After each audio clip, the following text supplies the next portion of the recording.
សូមអរគុណបងអូនដែលបានបកស្រាយប្រកបដោយភាពមោះមុតនិងភាពច្បាស់លាស់ជាបន្តទៅទៀតនេះអ្នកខ្ញុំសូមអញ្ជើញបេក្ខជនទី1នៃក្រុមបដិសេធបងអូនមានរយៈពេល5នាទីដូចគ្នាដើម្បីធ្វើការបកស្រាយចា៎សូមអញ្ជើញ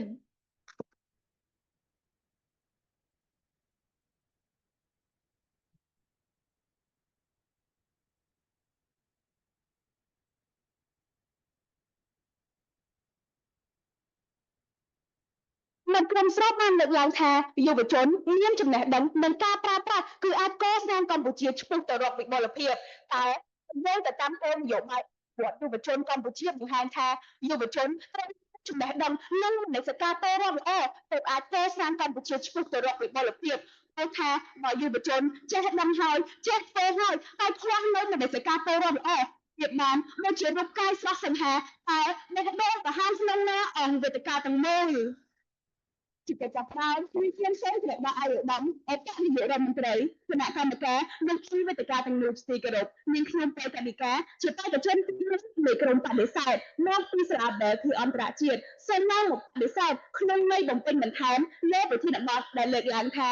មានតែចំណេះដឹងមិនគ្រប់គ្រាន់ទេយុវជនសតវត្សទី21ត្រូវចេះប្រើប្រាស់ចំណេះដឹងដើម្បីកសាងកម្ពុជាឆ្ពោះទៅរកវិបុលភាពដើម្បីជំនួយនាងខ្ញុំសូមពន្យល់នៅពាក្យនិងឃ្លាកន្លឹះជាមុនសិនពាក្យចំណេះដឹងសំដៅទៅលើការយល់ដឹងតាមរយៈព័ត៌មានផ្សេងៗនេះបើយើងទៅតាមវចនានុក្រមខ្មែរទៅសម្ដេចព្រះសង្ឃរាជជួននេះរីឯឃ្លាយុវជនសតវត្សទី21សំដៅទៅលើបុរសស្ត្រីដែលមានអាយុចាប់ពី15ដល់35ឆ្នាំស្ថិតក្នុងសម័យបច្ចេកវិទ្យា Digital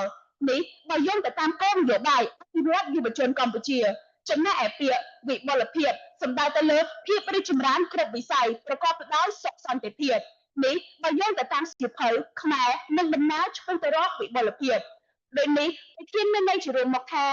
មានតែការយល់ដឹងមិនគ្រប់គ្រាន់ទេជនដែលមានអាយុចាប់ពី15ដល់35ឆ្នាំត្រូវចេះប្រើប្រាស់ចំណេះដឹងដើម្បីកសាងកម្ពុជាឆ្ពោះទៅរកភាពរីកចម្រើនគ្រប់វិស័យ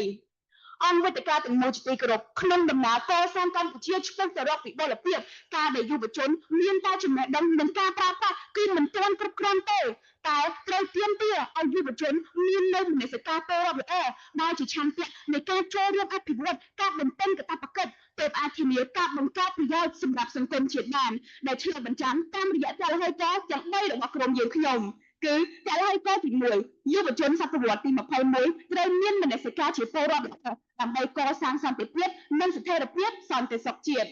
ចលនាការទី2យុវជនសតវត្សទី21ត្រូវមានមនសិការជាពលរដ្ឋល្អដើម្បីបង្កើនផលិតភាពនិងសេដ្ឋកិច្ចប្រកបដោយនិរន្តរភាពចលនាការទី3យុវជនសតវត្សទី21ត្រូវមានមនសិការជាពលរដ្ឋល្អដើម្បីពង្រឹងភាពធន់សុខុមាលភាពនិងចូលរួមអភិវឌ្ឍជាតិប្រកបដោយចីរភាពឈានចូលមកចលនាការទី1នៅក្នុងយុទ្ធសាស្ត្របញ្ចកោណដំណាក់កាលទី1បញ្ចកោណទី1បានកំណត់ការបណ្ដុះ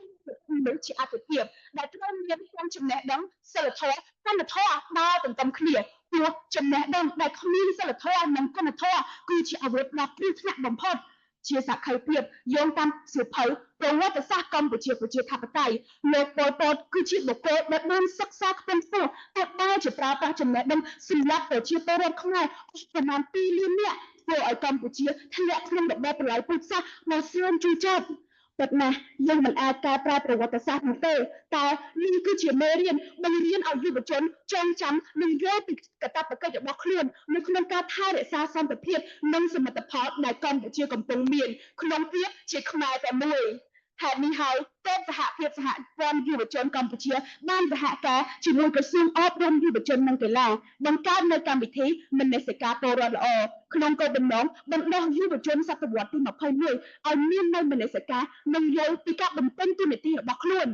ស្របទៅនឹងប្រសាសន៍របស់សម្ដេចមហាបវរធិបតីហ៊ុនម៉ាណែតនាយករដ្ឋមន្ត្រីនៃប្រជាជាតិកម្ពុជានាថ្ងៃទី17មិថុនា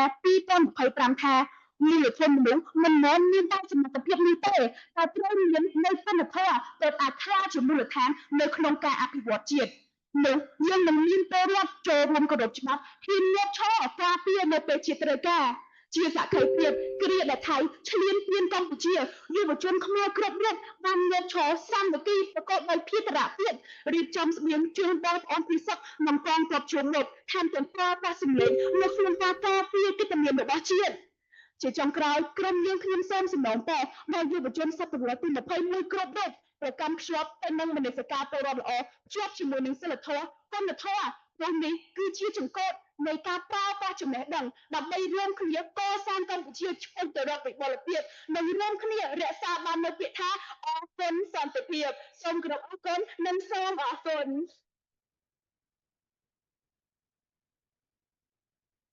សូមអរគុណបងប្អូន